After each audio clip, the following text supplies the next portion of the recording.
Chris Ridgway, how are you? It's another County Live special. We've got another special interview for you tonight. How are you, sir?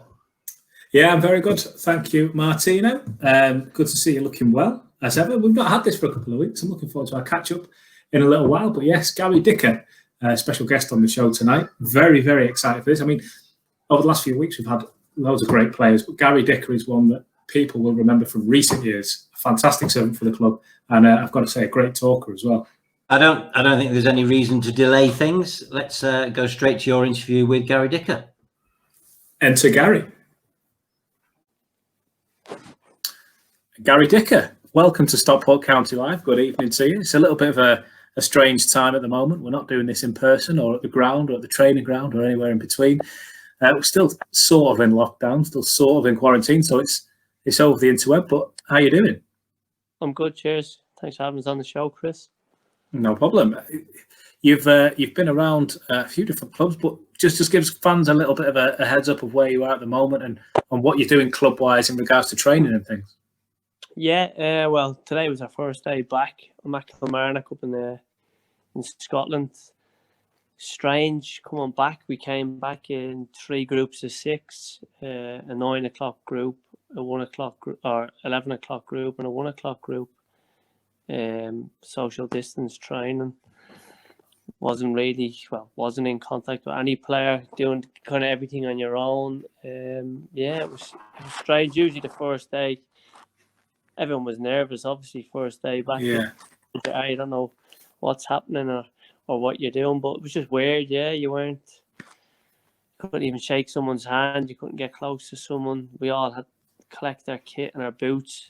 That was all left out for us, and getting the temperature and getting all sorts done. So yeah, it's been crazy. Is there a bit of mixed emotions, I guess, between yourself and your colleagues and even the fans that I'm sure interact with you on social these days, that some will just be itching to get it back. They just want to get back in the game, running, just physically experiencing football again, whatever your role in it happens to be. And I guess there's other people who are just kind of not ready yet, like don't rush it. I'm guessing you're experiencing that from all different, everyone you relate with in the game. Well, for me, I think it's having the option. I think I'm not saying everyone go back and watch football or everyone go back and do this, but if you're able to go into a shop or queue outside a shop for 4 hours, that's your own choice. The same as going to a football game. I'm not saying everyone has to go back to normal. You can still social distance. At most clubs, obviously, it's different when you're at the bigger clubs in the 60, 70,000. Obviously, you're going to have a reduced capacity, but you could still do it. And it's just when you're seeing everything else up, it's like it's like schools. I don't get why schools can't go back part-time, where it's 2 days a week, split the class in half and get back to school. If you don't want to send your kids to school, perfectly fine. If you're not ready to do that, which I know a lot of people are vulnerable or have family that are ill, and there's loads of different reasons. But I think just because there's such, confusion in what's going on and seeing certain things, and you're thinking, well, surely that can't be as good. People queuing up for 4 hours to go in somewhere to a shop, and so and football clubs are going to be affected the most as well, and players. I think I touched on it in another podcast. I know clubs are struggling, but it's really the players that are going to struggle. I think mainly probably not maybe our level, maybe all the levels below. You'll have a lot of lads that are playing full time that will probably end up just going part time and having to get a job and maybe thinking, well, I'm not taking a risk again. So you might see a lot of people fall out of football, young and old. Without naming any names, if you choose not to, have you spoken to other players that have differences of opinion, shall we say, some who just aren't comfortable? I know that some of the bigger names that have spoken out, we've kind of seen it in the national media, Troy Deeney's and whatnot. Have you experienced any players saying that they're not ready? Not that they're not ready. I spoke to a lot of players at different clubs who said they're ready. There's a lad at our own club that his parents are shielding. He was a bit worried, not for himself, obviously. All these people aren't worried about themselves. That's the thing. They're worried about, the rest of their family, their kids, their grandparents, their parents, brothers, sisters. So he was not worried. He was just interested, obviously, to find out what training we're going to be doing, about the testing, social distancing and stuff like that. And the manager and the club spoke to him, explained to him. I spoke to him, and he was in today, and he done his bit of training and then went home. But the manager then said to him, listen, I was there and he spoke to him. He said, listen, if you feel uneasy at any point or you don't think you feel right, like, you don't need to come in. And I think that's the thing. I think people probably forget that you do have the option whether you want to go in or not. And I think players understand that now. I don't think anyone's afraid not to say that they don't want to come in. I think that's the main thing and the right thing. I think that most clubs will be doing. I can't see any club that's going to hold a grudge against a player for not wanting to come in. Yeah, no, that's fair enough. And I think just finally then on the whole Corona, post-Corona, COVID, quarantine, lockdown football special, just what is the kind of scripts now in Scotland, just for those who maybe don't know the story so well down here? Are they going to play out any remaining games? Have you got any games lined up, or is it just extended training now? Well, they called the league a few weeks ago, which I think it was on the back burner it was going to be called for a while. I think it was the correct decision, money-wise, what was going to cost.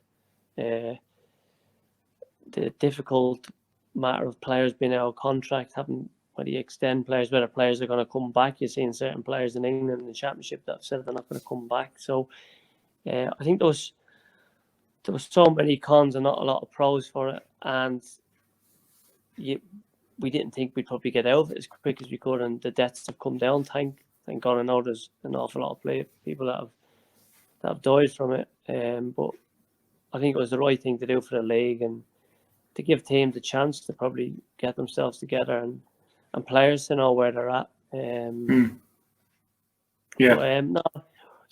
We were back in today, and we're gearing up for the league to start on August the 1st, obviously behind closed doors. Yeah. Let's move back to the focus of the show, which is Stockport County Live. Welcome to County. Obviously, here we talk mainly Stockport County, and I want to talk about your time with County. It wasn't the longest of spells by any stretch, but it was certainly a fruitful one. And I just want to just get the ball rolling by your memories of the club. When you think back to County, I know you've played for a few clubs since, but when you think back to that time in your footballing career, what are the first things that spring to mind? Just enjoyable. I loved it there. I think if you talk to any of the lads that were in the team back then and that group, I loved playing there. I loved the ground, to be fair. The way it's in with the houses, and it's old school. You get a lot of grounds now. Yeah. You're miles away from everything. You can't really get public. You can get only so far to a ground, and you've got to get a different way to get there. And the train stations across the road, away fans, and I loved playing there. Pitch wasn't always great, but the atmosphere when we were there was brilliant. I think I probably went out. Obviously, it was a great time to be there, the fans, but just the Cheadland. Obviously, I just remember some of the games that we had there and the amount of people behind there. It just looked never ending, and it did used to suck the ball in sometimes, just to be fair, and get us over the line. But no, I met people there as well, not just players, staff. Rachel Moss, who worked there, and Grace, and people like that worked in the office. I still speak to today. I'm really hard to stay in contact with players and staff, let alone people. So no, I met some great people there, in and outside the club, to be fair. And yeah, it was actually a springboard for my career in England, and I owe a lot to Stockport. But I just loved my time there. I think when I watch back at Wembley, even with my family, and speaking to Leon McSweeney and Jim McNulty when the game was on, and just reminiscing about it, it was a great time for us, and it was a great time for the club. A lot of the players that we speak to from 20 years ago to just a couple of years ago and anything in between, a lot of them refer to counties as a family club, as a, you know, they kind of feel like they were part of the community, part of something there. And I think you've sort of echoed that in a way. You kind of said similar things. Would that be a fair comment? I mean, I just don't want to say anything wrong about any of the other clubs that you played with before or after, but there seems to be this vibe that we get from players, and I get the impression that they're not just saying it. They do kind of feel that there was a little bit of a family feel at County. Yeah, definitely. And I think sometimes when people think family club, they think small club. It's a big club. I didn't realise it when I came over. I think, yeah, for me, when obviously sadly they went down the leagues and they ended up in the conference, I'd still check the results. And the first thing I check as well is the attendance. And I couldn't believe the amount of fans they were still getting at. And they were struggling, and that's not even when they were picking up. And I think people realise sometimes when you get branded a family club as well, people think you're a little small, tiny, a bit like Kilmarnock up here. People think you're just a little family club, but it was a family club like that. I think everyone looked after each other, and as I said, I still speak to everyone. But no, it was a big club as well, and I even remember before I came down to sign for Stockport, I came down to watch a game. They played MK Dons the season before, and the atmosphere then, and I thought, geez, this is a proper football club. And I remember sitting in the director's box thinking, yeah, I want a bit of this. I'll have a bit of that, yeah. How did the relationship between Gary Dicker and Stockport County come around? Because I don't know, I don't think you had this extended career in England. I'm not even sure how many clubs you played for before that. It was just a trial, if I'm not mistaken, or a short spell at Birmingham. So how did that come around? Was that Jim's ties with Ireland or something else? I actually played against Jim's team in Ireland, Dundalk. I'm sure I only turned 16, 17. I was playing in the Irish League. He was at Dundalk, and I played against him there. And then he obviously must have kept tabs of me, and then I ended up going to Birmingham. And then I got in touch with him when I was at Birmingham, or he got in touch with me at Birmingham and asked me to come down and watch a game, as I said, and I came down, and I think straight away I said, I want to come here and I want to give it a go. And they paid a few quid for me, not a lot of money, but back then it was probably for a club in League Two. There wasn't many clubs buying players. I wasn't an attacking player, which you usually spend the money on. So no, I was grateful to the club and to everyone that was involved and get me there. And yeah, it just happened quick. As I said, I ended up leaving Birmingham and went straight to Stockport. I think it would be fair to say, and I don't know if you've ever heard this comparison before, but I've certainly had it, you know, in pubs and bars and things, with pre-game, post-game. Gary Dicker, you were compared a lot to a player called Chris Marsden. Don't know if the name means anything. Yeah. Central midfielder for County in the 90s. Yeah, I'm sure he did not play for Southampton as well. He went on from County to Southampton with the former manager Dave Jones, but he was that kind of classy midfield player. You know, he was. You probably won't see him skip past 3 or 4 players and ping it into the top corner, but he had that. He could put a tackle in when needed, big hard guy when needed, but he could find that range of passing. He had that about him. Would that be a compliment to yourself to say? 100%.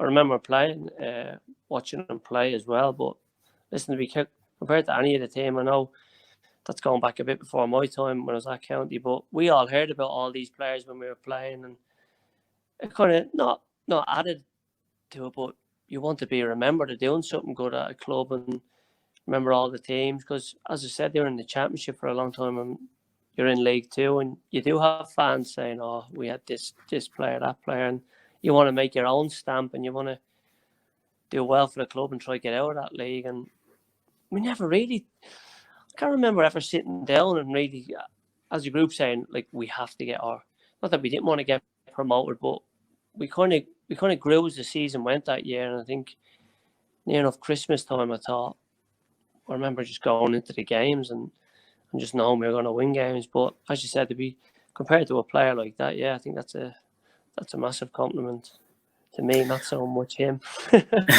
I'm sure he wouldn't have that. But So when you think about that time that you came into county then, and you're sitting and you're speaking with Jim, and I want to speak about everything that went on kind of in the dressing rooms and whatever in a moment. When you think about when Jim was trying to sell the club to you or vice versa, and then you go on to what it achieved, at what point did the vision become a reality, if you like? Because, you know, I know Jim, he's an ambitious guy. He wants to go and win things. He wants to do this and that. And I'm sure, I don't know exactly how the conversation, maybe you can enlighten us a little bit, went, but I'm sure he would have said, look, we're looking to get promoted. I'm sure he would have said, you know, we're looking to crack on and move up the leagues. At what point did that, oh, we want to do this, become, we are doing this? As I said, yeah, I remember meeting him in Ireland, actually, because he lived up the road from me, from where I live in Ireland as well, which is a weird one. That's strange. He lived about, I swear to God, it must have been about a 5-minute walk from where I was brought up. So I met him in the pub just around the corner, from where we both were back in Dublin. He was obviously back visiting his family, and I was at home visiting mine. So I remember meeting him, yeah, and chatting, and obviously talking about he was starting out really in his career, even as a manager, the way he wanted to play, and you usually do get that. Listen, when you meet any manager or any club, they do try to sell you the dream, and sometimes 9 times out of 10, half the stuff maybe grow legs and they're just selling it to you. But no, I think I knew more so when I went down and watched them play. They played a different shape. I know everyone was playing 4-4-2, and he was playing different shapes, and I could see it because I've always been a thinker about football and seeing different shapes and different styles. So I could see that straight away. And then obviously then when you get there and you get training, you're getting to see how you're going to set up the play and what way he wants to play. I think then it becomes more of a reality, and then it becomes, oh yeah, we will get success doing it because we've got a way of playing and a style of playing. And I think it was then, yeah, as I said, when I went in and started playing. But I think when it hit Christmas, I think we got into a groove. And as I said, I just going into games and you just know you're not getting beat. Just unstoppable. When you look at some of those players around you, I mean, what a team. Just that, what was it like behind the scenes? Because as a fan at the time, and this was before any of my involvement with the radio, I was just a guy living the dream, loving it, just coming seeing these players every week. And it was almost like this feeling, this rebirth, if you like, that, like, you know, we spoke about those players in the 90s, and all of a sudden we had that back. We had this team that was its own identity, that was doing bits in the league. What was it like behind the scenes? Who were the guys in the dressing room that you could turn to for a bit of this and a bit of that? To be fair, so when you're in the bubble, and because we were such a young group, in fairness, when I first went there, you know, you had the experienced boys. You had Keith Briggs, who was there, and Tony Dinning, who were great lads, to be fair. They weren't shy in saying stuff or letting off their chest, but they were good lads as well. But I think when you're in the dressing room and you're in it, I don't think we ever set back and think, oh yeah, you're young and you're ambitious, but you're naive as well. You don't really look too far ahead. You're just thinking, oh, you got to just keep rolling with it. But no, we'd good characters, as I said, but we had got a really young team. I'm sure Gazone was the oldest player, him and Proudy, and we had Anthony Elding, who was older, but Proudy and Els went the most, not sure what the word, mature out of the group, I'd say. But no, we had a good dressing room, and I think everyone was just enjoying being there and playing, and you weren't getting too far ahead of yourself. I don't think anyone was rocking about giving it the big one other than Dicko, but that was just Dicko's personality. And it's not until you know him that you realise he's a great guy, Dicko. To be fair, I played with him at Brighton as well, and people probably read him the wrong way, but he was great in the dressing room. He was unbelievable for Stockport when I was there. So no, we had a great mix, to be honest with you. And as I said, when you're in football, you're in a bubble, and if you do let it go to you, that's when you start nosediving, to be fair. So we never really set back, and you never really enjoy it as much as you do. In fairness, I did enjoy the the 2 weeks after Wembley. But no, we're in the dressing room. I think we're all just hungry. I think staff, players, everyone at the club, fans.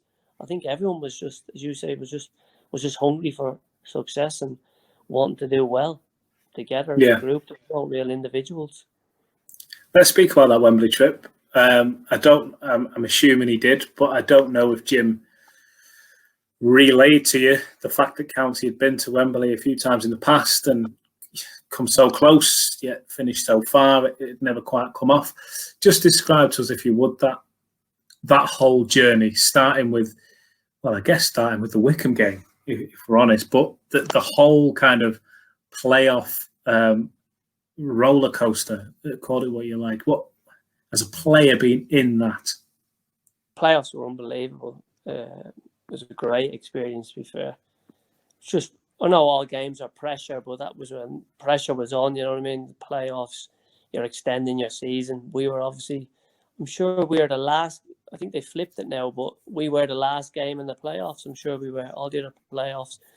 So we were training for 2 weeks, and it was a bit like, can't train for an extra 2 weeks, 3 weeks out of your holidays and not go up, you know, that way, or not even get the Wembley. Yeah. If we were to get the Wembley, it'd be even worse. And I remember that Wycombe game, it was roasting down there. I'm sure it was roasting down there. And big rains, he went off early doors, I think. And Jim McNulty came on. Jim was brilliant for us. I was probably surprised Jim wasn't playing. He was probably, people go on about county players, but for me, if he hadn't got the injury he got at Stockport or at Brighton at that time, I thought Jim would have been, because he could play left back, he played centre half. His engine was unbelievable. Yeah. He was brilliant on the ball, composed. He was quick. He was tall. He had a bit of everything. And I remember Jimmy coming on that day, and we went 1-0 down, and there was a bit of, obviously the two managers were going at it in the press a bit before that and stuff. And we were all young guys, and we weren't really, well, we were used to local press, and you maybe get the odd bit of press in Manchester, but we weren't really used to being big interviews on Sky and stuff like that. So, it was... Look at you now. It was enjoyable, because we were thinking, what's going on? Who's going to say something next? You know, it was all sorts. And I remember Jim had a pop at Sky about not fixing his Sky box and stuff like that, about interviews and all, and we were all thinking, what's going on here? But no, it was great. And then the game, as I said, and Gleese's goal that day was unbelievable. Have you seen a better goal? You can be honest. Have you seen a better goal than that one? I think just for everything that was involved in it, probably not, and just the emotion. I remember I crossed the ball into the box, had snow on it, came back out, and he just hit it. And Gleese as well, what a player Gleese was to play with. Great guy as well. And when he hit it, I just remember carnage behind the goal. And it was perfect. It couldn't have been better, with the fans behind the goal. And I remember people spilling over onto the pitch. And I know people probably think, you're over celebrating, but we were young lads, and it was a massive game, and everyone probably thought, they're getting a bit ahead of themselves. It's only 1-1, you know what I mean? The way we celebrated. But as I said, we were in a bubble. We weren't worried about any of that and thinking about that. We were just enjoying the journey, as they say. And when that went in, it was just... And I think we were confident, because even though, looking back at that Wycombe team, I remember I was talking to Leon and Jimmy about it. There were a lot of experienced players that day that had been about and played at a really good level. And compared to our team, it was so much younger. So I think we were confident. I think that was the confidence we had. We thought, we're getting back to our place and we'll beat them. Mind you, we didn't play great in the second game. It wasn't a great game. And Dicko scored an unbelievable goal that day as well. One of the nicest, one of the best guys I've spoken to in football, we had on the show here 3-4 weeks ago, Peter Ward, who just raved about that. He raved about the whole squad, and you can tell how much it means to him. You can tell, I think, in fact, he even brought up that whenever he's got a bit of downtime, he just watches those old highlights again, in particular the Wycombe goal. And everything about it, he was just kind of basically say what you've just been saying about the lads being young and loving every moment of it and everything else. But I did ask him about those comments in the media, particularly from Paul Lambert. I mean, not to dig up old ghosts or whatever, but Yeah. they felt a little. They just didn't feel like cricket, you know. Did that spur you on at all? For the record, Wardy said no, but for me, it must have. If nothing else, it riled the fans, and that gave them more energy, which maybe Tom. As So I said, I don't know. It was new to us. It was probably more as if to say Jim and Wardy had probably been around the block and seen it more and been involved in it more, been in the game and more experienced. As I said, we were all just laughing about it, and not in a bad way, but just thinking, oh, this is a bit of crack. Two of them going at each other, and yeah, maybe it did up the ante a bit more for us, but no, it was never really said, to be honest. It didn't matter what somebody said. Obviously, it might add to it. I think it added a bit more to the game, obviously, but no, I probably agree with Wardy. Wardy was a great guy. Listen, I know he went in and managed after that in a hard situation, but when I was there, and I'm sure he collected me a few times, or collected me from the train station that time when I was coming down to watch the game, and then when I signed, and he was a great character, Wardy, and he was a great guy. He was a good guy, great laugh. Was serious when he needed to be, and he was a massive part of it back then as well. I think he can be easily forgotten because obviously all the stuff that went on after when he got the job, he probably looks back and probably thinks he probably, I don't know if he probably had waited maybe a little bit more and took over and was a bit more stable, the club. But no, Wardy had a massive part, and he was massive in the dressing room. Wardy was always joking and laughing and doing all sorts, to be honest. I agree. I couldn't help but feeling for him, but I can't think of too many examples where a manager's spell doesn't go as planned, shall we say. Yet it's just not even. No county fan would ever bring it up when you speak about Peter Ward. He's held in that high regard, you know. Yeah. He's just one of those guys. But to bring it back, so we get past Wickham. Paul Lambert's in the rear view. We're off down to Wembley. Like I said, I don't know if you were aware. I'm assuming that you were.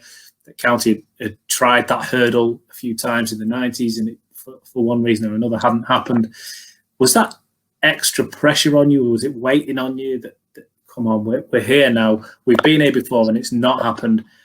I mean, maybe even Jim, you know, as a player, didn't happen, but as a manager, can it now happen? And then when it does come off, does it make those celebrations even higher, if you like, even more exuberant? What was that whole Wembley experience? Yeah, we obviously knew the club hadn't won at Wembley. It had defeats there, it had some sore days there, and but I keep going back. As the group, because we were so young, I keep saying it, we didn't really let it play on us. I felt pressure of the game, which you do, but I remember driving up to Wembley the day of the game.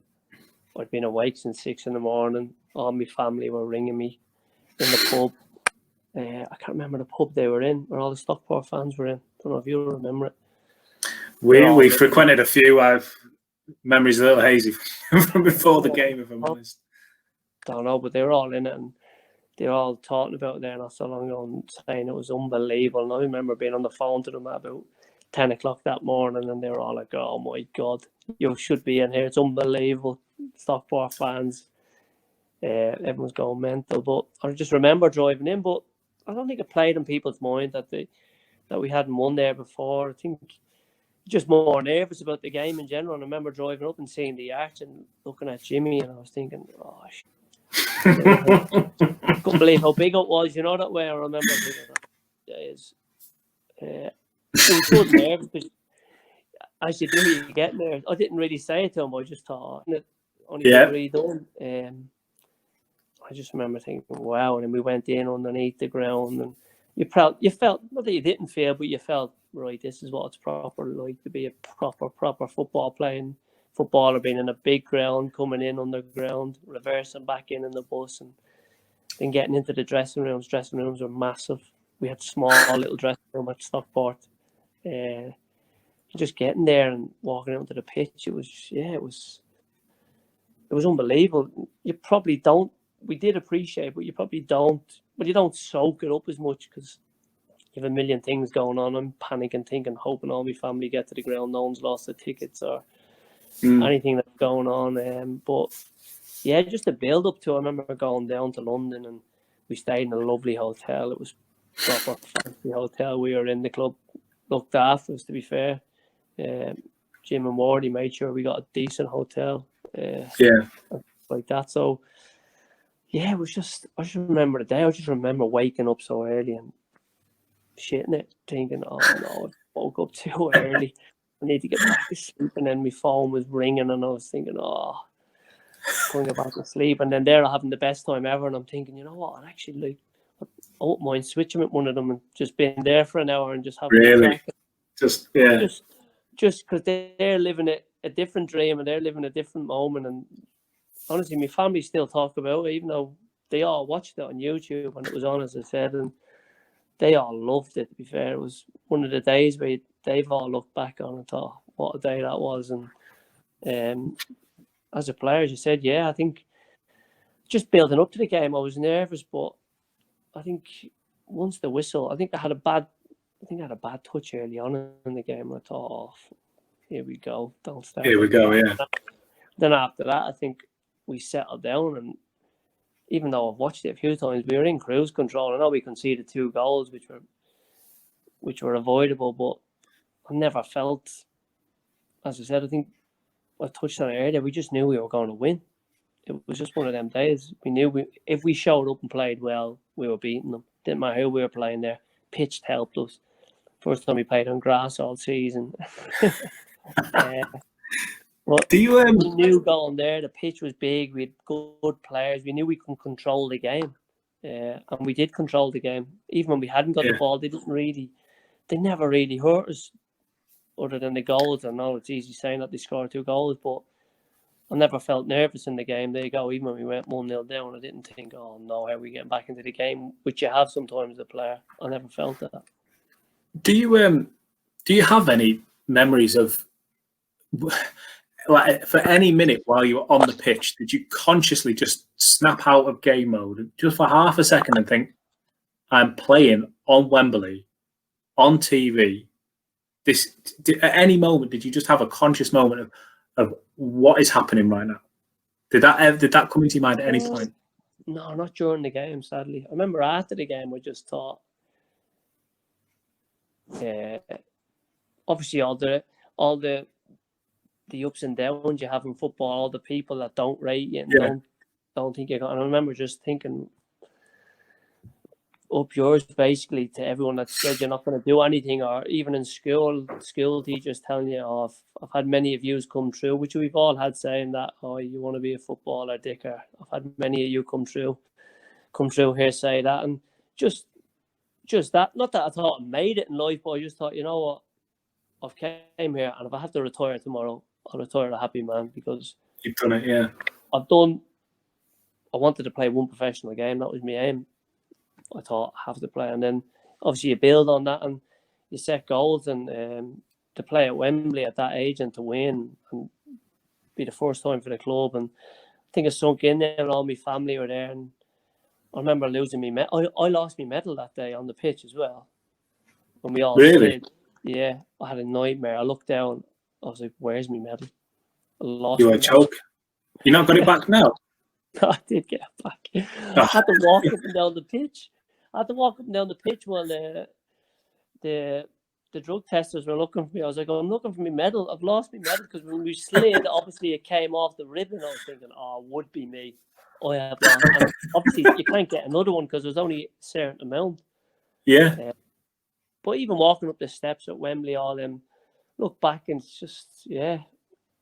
I remember every tackle. I remember every pass that day. I remember everything in most games, but I think with that game, it sticks out. Even when I was watching it back, I knew what I was going to do next, and I knew if I was going to give the ball away or if I didn't make the right choice. I knew what was happening when I was re-watching it, and no, it was great to watch it back, and as you said, to relive it, because you don't take it in enough. Even though you do take it, you try take it in, but you're already thinking, oh, next season, league above. Yeah. That's how it's weird. That's how, and I know you try and enjoy it, but that's who you are. You're built as a footballer. You're built like that. You can't help it. And if you do, that's when you usually go off track a bit. But I remember even after that, the celebrations in the hotel, my family and stuff like that was unbelievable, to be honest with you. Yeah, it was just the whole day. It couldn't have been a better day. Put it that way. Yeah. I know the weather was terrible, but it was. You take it. You take it. It's a small price to pay.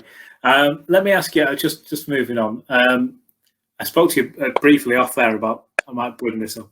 I saw that you did the question and answer session on Twitter with the club a couple of weeks back. Very good, very informative.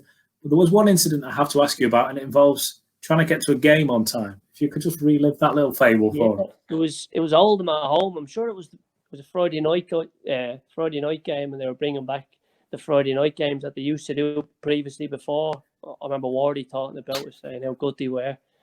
We were playing Oldham. I think they were flying. I think they were top of the league. But they hadn't been beaten. So me, Johnny Mullins, and Leon lived with me in Northwich, and so did Johnny Mullins. So we all used to take turns travelling, but I'm a bit of a weirdo. I hate travelling with people. Or I like being on time. I like getting places there. Leon was a disaster. If you have to be somewhere for 1 o'clock, Leon would leave at 10 to 1, even though it takes 20 minutes to get there. I'm like, Leon, what you doing? So we used to travel in separate to train and anti-games, even though we lived together. I was joking. Because he was a disaster. Anyway, it was a Friday game. So Johnny, we were taking turns driving and usually for a game. So Johnny was like, oh, I'll bring us. So we're in Johnny's car. And we went far off. We were like two exits, I think, from the ground. I can't remember the name. What's the main kind of road that leads into... You come off the roundabout and you go into Stockport that way. I can't remember. Oh, up through Cheadle, you mean? Yeah. Right near Roscoe's and all, yeah. Yeah, so we were about we weren't far now, to be honest. But where we broke down, it was a good, in a car, it was about a 2 or 3 mile run to the next exit. But Johnny's agent had come up from London. I think he was from London, so he was at his house. So he was driving, and he ended up going past us and was down the road, obviously. And he was making his own way or going for something to eat before it. But Johnny said, just follow us to this point and then you can go, basically. Well, all of a sudden, we got a flat tire and we're all looking at, you're having me on. So me and Leon's like, oh, no, you're having me. So we're all like, oh, we're like, ring your agent. Obviously, we all had phones, but it was only the Nokia back then. And Johnny's like, had to have credit and stuff. So Johnny's ringing them, saying, we broke down, like, wait for us at the next slip road if you can. So honest to God, the 3 of us are running down the road in a Stockport tracksuits. I don't know how we didn't get arrested. We're running in the hard shoulder. I had my family over as well that night. I had my sister and my brother-in-law and stuff. And my other brother who lived there was coming to the game. So people come to the game. So I was like, I have to play. Like, if you're late for a meeting, Jim probably won't play it. I was thinking, no chance. I've got to get here. So we're sprinting. Oh, no, we're actually in a suit. We had to wear suits to the game then. So we're in suits. 3 of us running down the road thinking, people are probably thinking, what are these 3 young lads in suits? So we're running down the road. Seen how Reservoir Dogs. Yeah, I mean, and we're sweating now. And we all have wash bags. So we probably all look like weirdos in a suit with a wash bag running down the road. We get down there and I'm like, oh, I'm knackered. It's hard running in shoes as well, by the way. Yeah. So we get there. We got to the team meeting. We got in the dressing room. I swear to God, it must have been about 2 minutes before we had to be there. So we're all sweating and panting. And we're like hoping and thinking, oh, please don't. Like, everyone's going to ask us what we were doing. And we were like, oh, we broke down. But anyway, we played that night and we battered all we got man of the match. And it was the night, I'm sure I remember it because my sister and my brother-in-law were in the Cheadle end. And there was Oldham fans in the Cheadle end that night. Do you remember? Yeah, I was in the Cheadle. They went 1-0 up. I hope you weren't involved in the scuffle that was going on that night. That doesn't sound like anything I'd be involved with. No, you got the wrong guy. I remember that night, and it just stands out because I remember that night, and I got man of the match. I didn't score. I remember we won 3-1, and I remember coming out after the game just laughing, thinking, oh my God, because I was panicking, because you're thinking, I'm running, I'm going to be tired for the game. Everything goes through your head as a player. You're thinking, oh no, I need to save my energy or whatever. And then, yeah, it just came up, and I remember it, but it was a funny story to look back on, to be honest.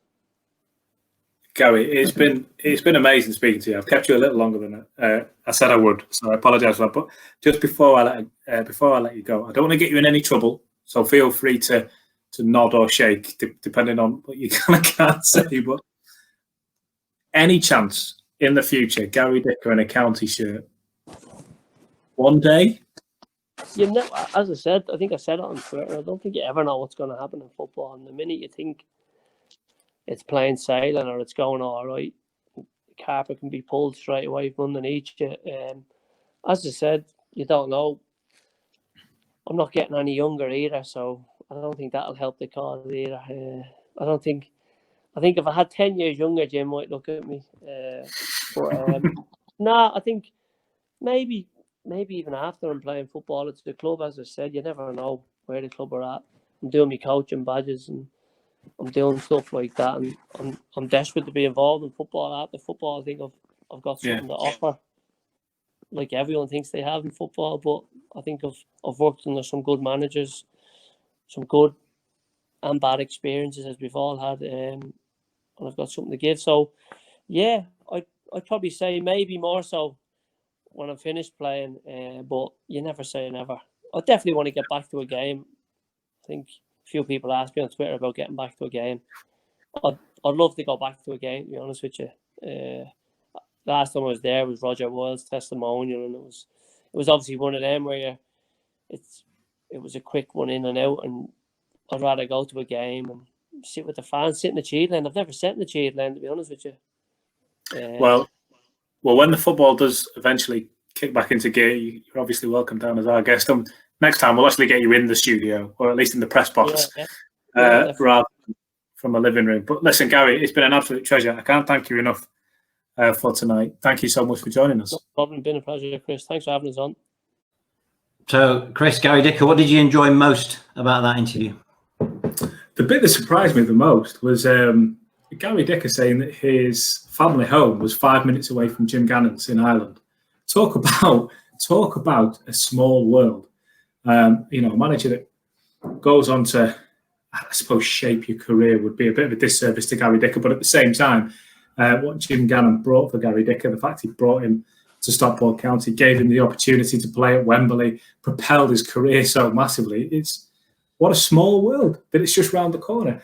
But at the same time, I have to say I admired Gary's honesty, given that he'd not played at Wembley before. It was something that daunted him a little bit, scared him a little bit. I don't know if anybody could tell through our magnificent editing, but there was a little swear word when he, I'm coming up to the Wembley Arch. So, it was quite funny that we had to take that out. But it just shows that the mentality that goes in there is, he's just a real person playing football at the end of the day, isn't it? And it is a daunting task playing at a massive stadium like that. And he does such a terrific job on the day. Yeah, absolutely. What are your particular memories of Gary? So, I mean, I've said this on social the last couple of weeks in this build-up to Gary Dicker coming on, that he's a classy midfield player. He's the kind of player that you're not going to see him skip around 3 or 4 players. You're not going to see him ping one into the top corner from wherever. But he just has that motor in him, that range of passing.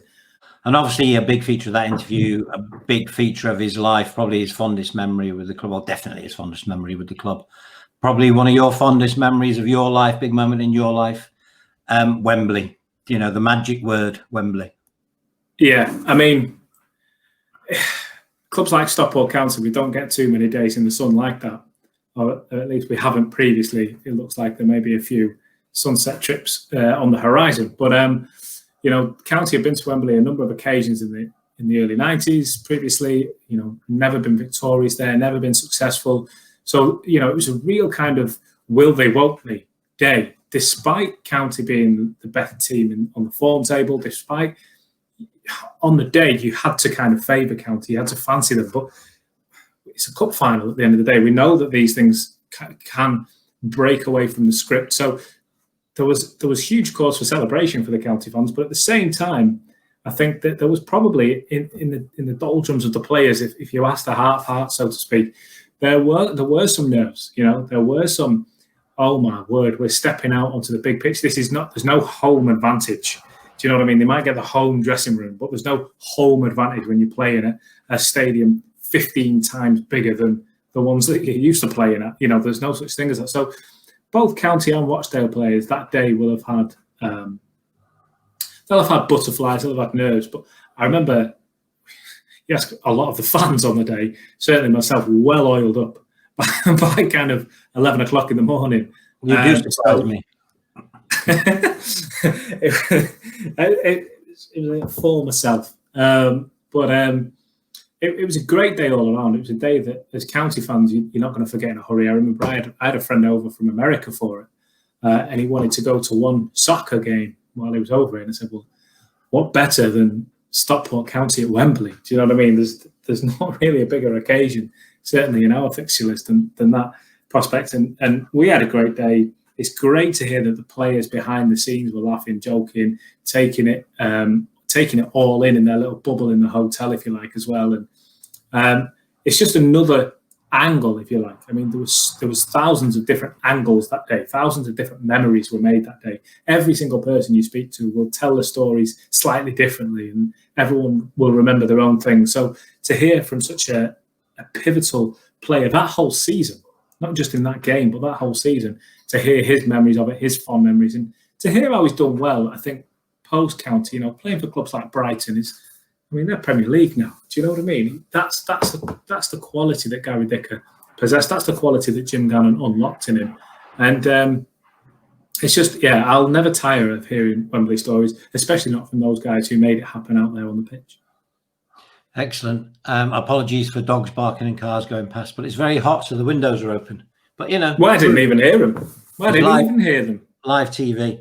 I played at Wembley twice. Really?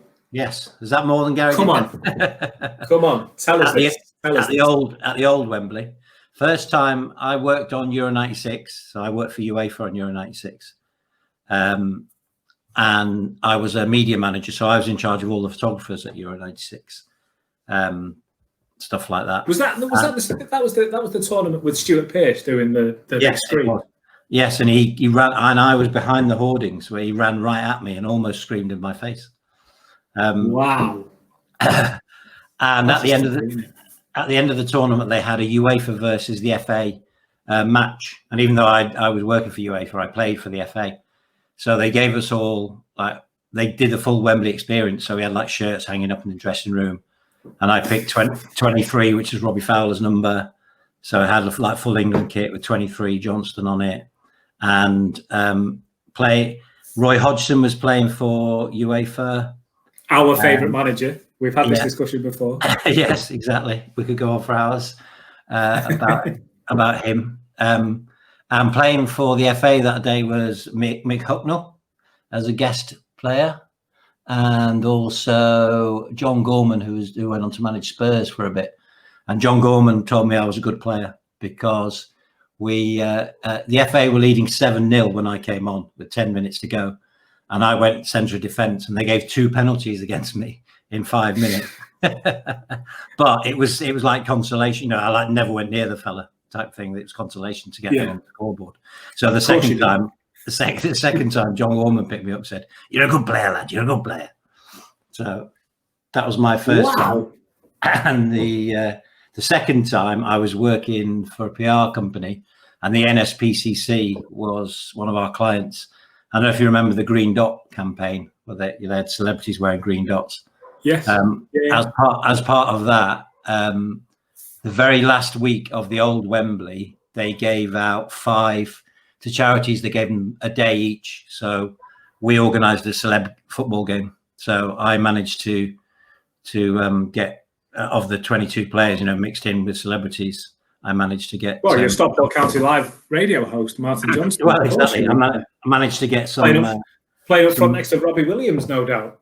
So we had we had the celeb match, and then afterwards they let us they let me pick 22 players to play another game, so of my friends, but they had to pay a 50 quid each to go to the Green Dot campaign, but got to play at Wembley a second time. You pay 150 quid to play at Wembley. Yeah, of course. It's massive. I mean, it's not. I'm sure I've actually played on pitches there. Was that the Arch? Was that Wembley with the Arch or the Towers? Wembley with the Towers. So wow, there you go. That's my Wembley memories. Can't quite match Gary Dicker, but there you go. Will you sign my shirt? I certainly will. What, the shirt that you're wearing now? Yeah, this one. I'll take it off. So tell us about County and what's the state of play with the National League at the moment? So, as we kind of predicted, National League it will be for County next season, or at least that's how it looks at this moment. They've gone with the points per game system. As I understand, there are still logistics to be sorted out with the fact that there is clubs not sure whether they can take part in the playoffs in both our league and the two parallel leagues below us, the North and the South, because obviously there has to be a minimum number of teams to enter those.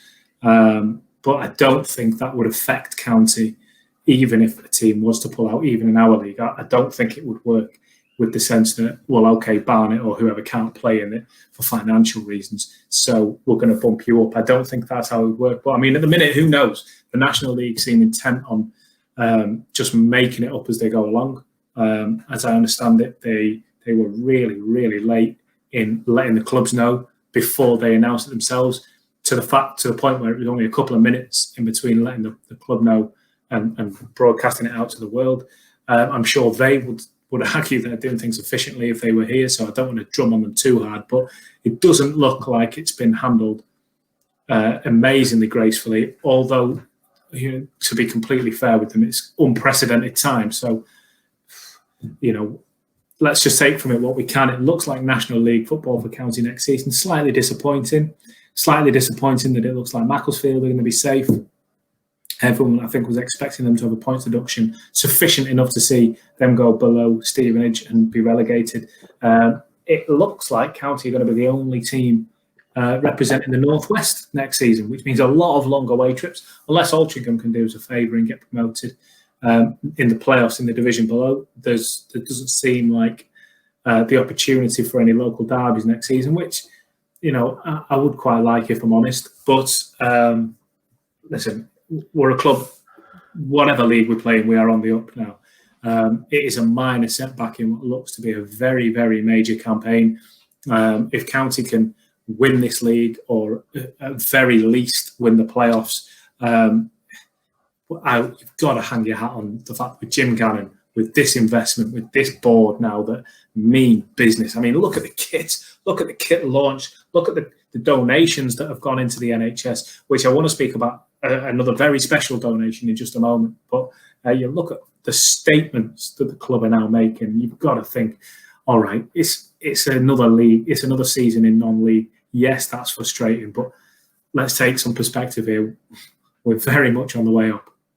Yeah, you're right. I mean, for many clubs, but it couldn't have come at a better time. But for Stockport County, it couldn't have come at a worse time, with the momentum that was building, with the new ownership and the new era. But as you say, it is what it is. We will really miss local derbies because they're such a feature of what County have been about over the last few years, and by and large have done pretty well in them. Those FC United games, the Chorley games. It's been a big feature of what County have been about over the last few years. So that's a shame. But what counts is the next season getting the job done. Yeah. Listen, if it meant every week going away to London or even further south, but it meant for one season and then you're back in the league, you take it. You take every away week, you take everyone to be a boring 1-0 win, as long as it just got the job done. That being said, I don't think it will be boring. I think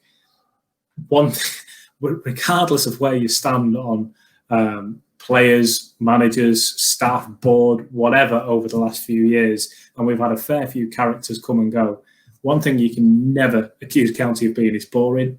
I think that trend will continue, but I think in a positive sense. And it looks like we're on the march. It's happening, isn't it? I mean, you don't want to sound big-headed, but it reminds me, I have the feeling, I don't want to say this lightly, but it gives me the feel of when, do you remember, I don't know, 15 years ago, whatever it was now, when Abramovich bought Chelsea, and just all seemingly overnight, you could see the transition happening. The level of player that was coming in was significantly higher, more experienced. I don't want to say better, because I think that's disrespectful to the players that have done so well for us, but they are of significant experience. They've done this before, they've done that before, and obviously we know what happened with Chelsea, and let's hope we can have our own little fairy tale story, certainly for the next few years. And it makes it better that it's local businessmen as well. I think that's an incredible achievement for the old board to have pulled off, making way for the new board. 100%. And you mentioned kit there, and we have to tip our hat to our old friend Richard Landon. Lando's done something special.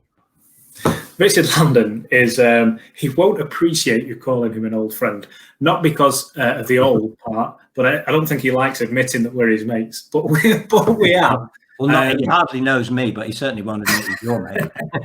I have, he will also not, he won't thank me for saying that. I have been in regular touch with him, regular contact with him over this whole pandemic, lockdown, quarantine business. And let me tell you, the guy, I mean, it's good for banter online, the media team kind of talking about the trips on away days. And listen, we have the stories that we have come away with from petrol station stops and just topics of conversation. They are something else. Bless you. But that being by the by, his role within the club and now his role within the community is something that you said it. You have to tip your hat to him. You have to applaud them on. I'm going to pull my phone out here to make sure that I get the numbers right.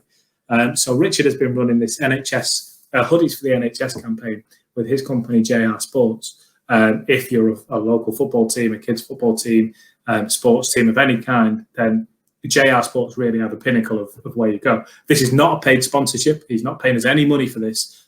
This is just facts about his role within the community. They were running this incredible campaign while the NHS obviously came under strain this summer or these last few months. Stockport County played their part tremendously, huge donation. Then now the fact that they're donating money from kit sales is incredible as well. And Richard Landon's JR Sports with his partner Joanne have put this incredible initiative together, selling hoodies for the NHS. They have sold just under 750 hoodies. 750. What an incredible number. And that's propelled £4,000 to the NHS. £4,000. So, yeah, all right. He can be a little bit sour-faced, he won't mind me saying from time to time, Richard, but he's a good lad in there. He was a good football player back in the day. And it shows his community and family values when he does something like that. So Richard and Joanne of JR Sports, just thanks. Just thanks from the community, because it's an incredible feat. Chapeau, as they say in French. Is that what you say? Chapeau, yeah. That's what you say to the when the fellow wins the Tour de France stage. You say chapeau to him. Chapeau. Yeah. What's hat in Spanish? You're a Spanish man. You've caught. So you don't know. Gorro. You just made that up. Gorro, bufanda, chaqueta, zapatos. That's what you get when you're getting wrapped up. But I don't think we're going to be seeing any cold weather anytime soon. But yeah, you've got it in your head. And do you want to reveal our next guest? Do you know what? I'm having some fun with not doing this. So I'm not going to reveal the guest. I am going to say what I've said online. I've said it's you could informally call this our classy midfielders season at the moment, given that we had Gary Dicker on today. Next week's midfielder that we have online on air, I can reveal he is midfielder. If Gary Dicker is a Bentley in the middle of the park, then this guy is a Rolls Royce. Let me tell you that much. He is the pinnacle of central midfielders. I would go as far as saying, quote me on this, put it out to the world, next week's guest is the best midfielder alongside Peter Ward that we've ever had. Well, can you guess who it is from that? We'll be back next time with the Rolls Royce himself, the best midfielder County have ever had, alongside Peter Ward. Chris, thanks. Thanks, mate.